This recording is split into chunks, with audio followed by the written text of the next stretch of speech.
Assalamualaikum warahmatullahi wabarakatuh.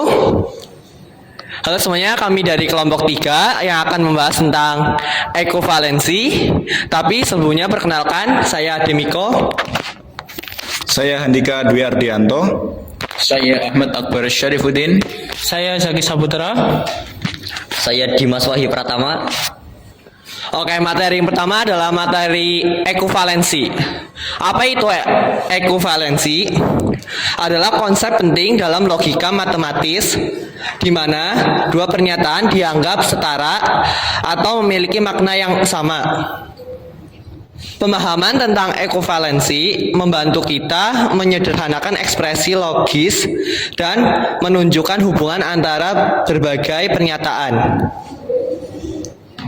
Nah, pengertian lebih spesifik atau yang pertama, definisi ekovalensi adalah hubungan antara dua pernyataan atau ekspresi yang memiliki nilai kebenaran yang sama sehingga dianggap memiliki dua arti atau hasil yang setara. Dalam logika dan matematika, ekovalensi seringkali digunakan untuk menyatakan bahwa dua pernyataan logika bernilai benar pada kondisi yang sama. Atau dalam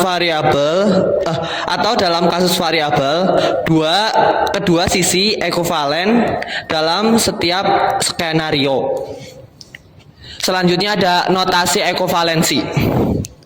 Dalam penulisan ekovalensi sering dinyatakan dengan beberapa simbol. Yang pertama ada tanda sama dengan, menunjukkan bahwa dua ekspresi atau pernyataan memiliki hasil atau makna yang sama. Contoh sederhananya adalah A sama dengan B yang memiliki arti A dan B bernilai sama.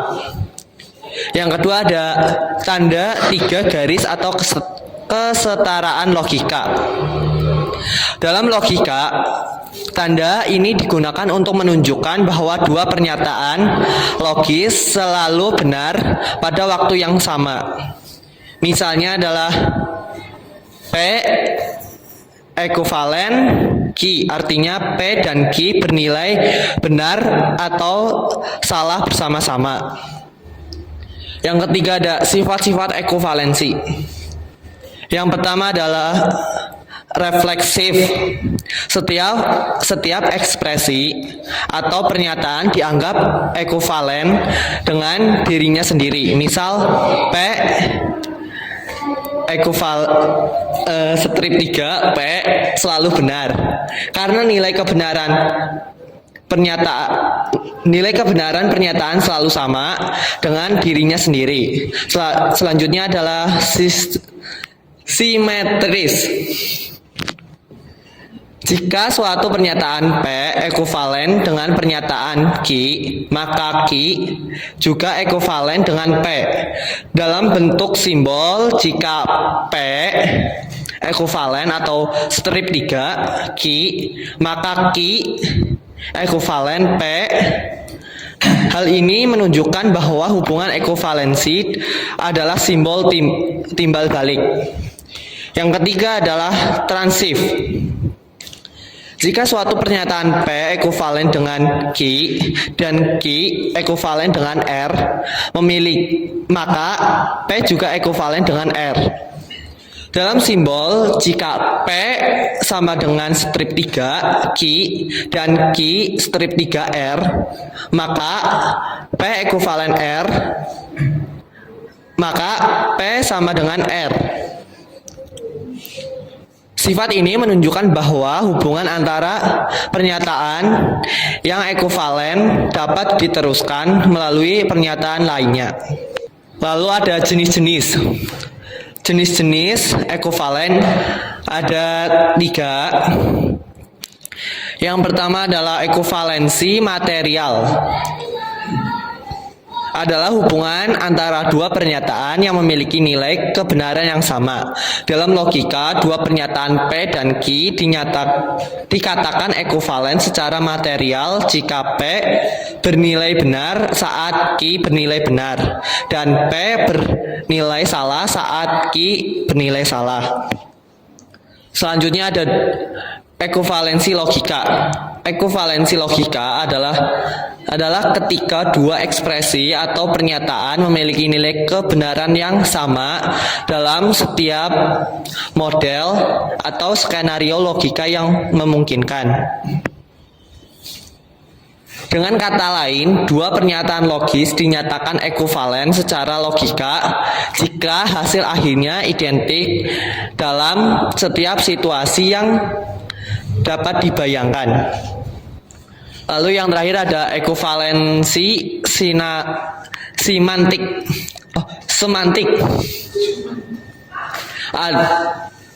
Ekuivalensi semantik berfokus pada makna atau arti dari pernyataan.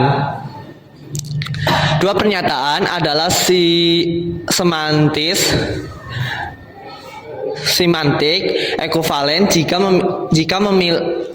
jika mereka memiliki makna atau pesan yang sama. Walaupun mungkin disampaikan dengan kata-kata atau ekspresi yang berbeda, ekuivalensi semantik melampaui sekedar nilai kebenaran. Karena mempertimbangkan konteks, pemahaman, dan makna sebenarnya dari pernyataan. Oke, materi selanjutnya tentang ekuivalensi logika. Ya, terima kasih. Sebelumnya saya akan melanjutkan presentasi dari teman saya Ademiko akan menjelaskan tentang ekuivalensi logika. Ekuivalensi logika adalah konsep yang menyatakan bahwa dua pernyataan atau proposisi dianggap ekuivalen jika dan hanya jika mereka selalu memiliki nilai kebenaran yang sama dalam setiap kemungkinan kondisi atau model logika. Ini berarti bahwa dua proposisi tersebut akan selalu benar atau selalu salah bersama-sama. Notasi ekuivalensi logika. Jika P dan Q adalah dua proposisi yang ekuivalen secara logis, maka kita menuliskan sebagai P strip 3 atau tilde Q. Ekuivalensi logika juga dapat dituliskan menggunakan notasi dikondisional sebagai P dikondisional Q yang berarti P jika dan hanya jika Q. Ekuivalensi logika membantu menyederhanakan proposisi yang kompleks menjadi bentuk yang lebih sederhana tanpa mengubah nilai kebenarannya. Yang pertama, negasi. Negasi adalah operasi logika yang menghasilkan kebalikan dari nilai kebenaran suatu proposisi. Jika suatu proposisi bernilai benar, maka negasinya bernilai salah, dan sebaliknya. Notasi negasi. Jika P adalah suatu proposisi, maka negasi dari P dilambangkan dengan negasi P yang dibaca bukan P atau negasi P. Contoh, misal ada P itu true, maka negasi P-nya itu false. Sebaliknya, jika P-nya false, maka negasi P-nya true. Untuk contoh negasi, jika proposisi P adalah hari ini hujan, maka negasinya adalah hari ini tidak hujan atau cerah. Yang selanjutnya, kedua, konjungsi. Konjungsi adalah operasional logika yang menggabungkan dua proposisi dengan kata penghubung dan atau N. Konjungsi dua proposisi P dan Q hanya akan bernilai benar jika kedua proposisi tersebut bernilai benar secara bersamaan. Notasi konjungsi. Jika P dan Q adalah dua proposisi, maka konjungsi P dan Q ditulis dengan P konjungsi Q yang dibaca P dan Q. Untuk tanda konjungsi itu tanda F kebalik, kayak yang di layar ini. Contoh tabel kebenaran, jika P-nya true, Q-nya true, maka P konjungsi Q adalah true. Jika P-nya true, Q-nya false, maka P konjungsi Q adalah false. Jika P-nya false, Q-nya true, maka P konjungsi Q adalah false. Jika P false dan Q false, maka P konjungsi Q adalah false. Contoh konjungsi, jika P adalah saya belajar dan Q adalah saya mengerjakan tugas, maka konjungsi P konjungsi Q berarti saya belajar dan saya mengerjakan tugas juga. Konjungsi hanya bernilai benar jika kedua proposisi benar. Jika salah satu atau keduanya salah, maka hasil konjungsinya akan salah. Untuk simpelnya, jika P-nya T, Q-nya T, maka P konjungsi Q T. Jika sama-sama T itu hasilnya true. Jika ada salah satu dari kedua itu false, maka hasilnya false. Yang ketiga ada disjungsi. Disjungsi adalah operasi logika yang menggabungkan dua proposisi dengan kata penghubung atau or. Disjungsi dua proposisi P dan Q akan bernilai benar jika salah satu atau kedua proposisi tersebut benar. Notasi disjungsi jika P dan Q adalah dua proposisi, maka disjungsi P atau Q ditulis sebagai P disjungsi Q yang dibaca P atau Q. Untuk tanda disjungsi, tanda seperti huruf F. Untuk tabel kebenaran, jika P-nya true, Q-nya true, maka P disjungsi Q adalah true. Jika P true, Q-nya false, maka P disjungsi Q adalah true. Jika P-nya false, Q-nya true, maka P disjungsi Q adalah true. Jika P-nya false, Q-nya false, maka P disjungsi Q hasilnya false. Untuk simpelnya, jika keduanya false, maka hasilnya false, dan jika ada salah satu dari keduanya true, maka hasilnya true. Jika sama-sama true juga true. Contoh disjungsi, jika P adalah saya belajar dan Q adalah saya mengerjakan tugas, maka disjungsinya saya belajar atau mengerjakan tugas. Disjungsi hanya bernilai salah jika kedua proposisi bernilai salah. Jika salah satu atau keduanya benar, maka hasilnya disjungsi akan bernilai benar. Tentang hukum-hukum ekuivalensi. Hukum-hukum ekuivalensi ada 4. 1 hukum identitas, 2 hukum komutatif, 3 hukum komplement, dan 4 hukum distributif. Selanjutnya, penyederhanaan tentang ekuivalensi. Dalam konteks matematika atau logika biasanya melibatkan 3 langkah. 1. Identifikasi, substitusi, dan evaluasi. Berikut penjelasannya. 1. Identifikasi. Langkah ini melibatkan mengenali bentuk-bentuk ekuivalen yang ada. Dalam konteks matematika, ini biasanya terjadi mengidentifikasi persamaan atau ekspresi yang memiliki nilai atau makna yang sama.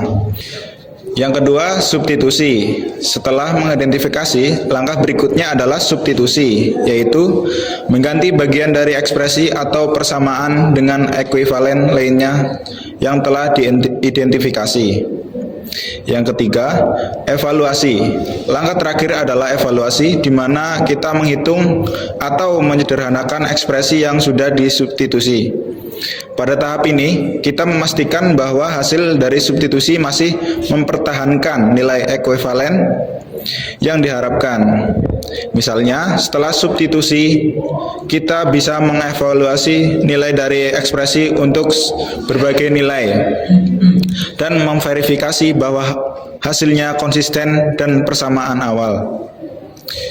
Dengan mengikuti 3 langkah ini, kita dapat memahami dan bekerja dengan ekuivalensi dalam berbagai konteks matematika atau logika dengan lebih efektif.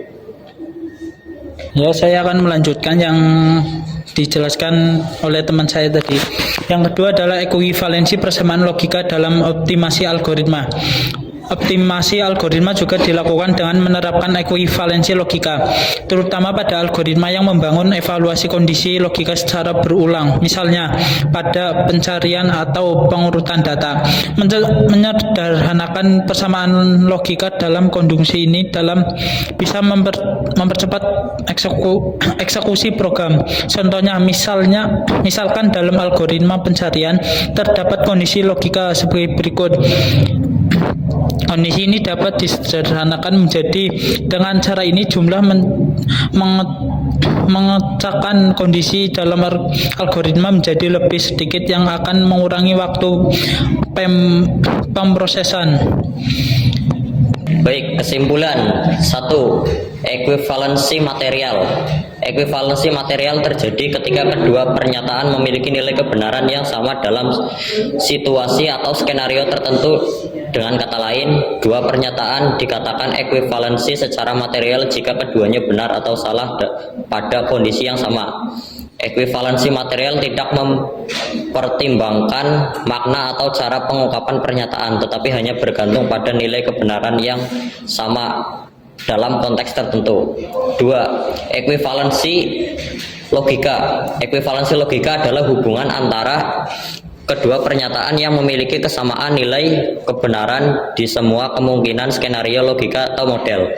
Dengan kata lain, kedua pernyataan dikatakan ekuivalensi secara logis jika dalam setiap situasi mungkin keduanya selalu benar atau keduanya selalu salah. Ini adalah konsep yang lebih kuat dibandingkan dengan ekuivalensi material karena ekuivalensi logika harus berlaku dalam semua kondisi tanpa pengecualian.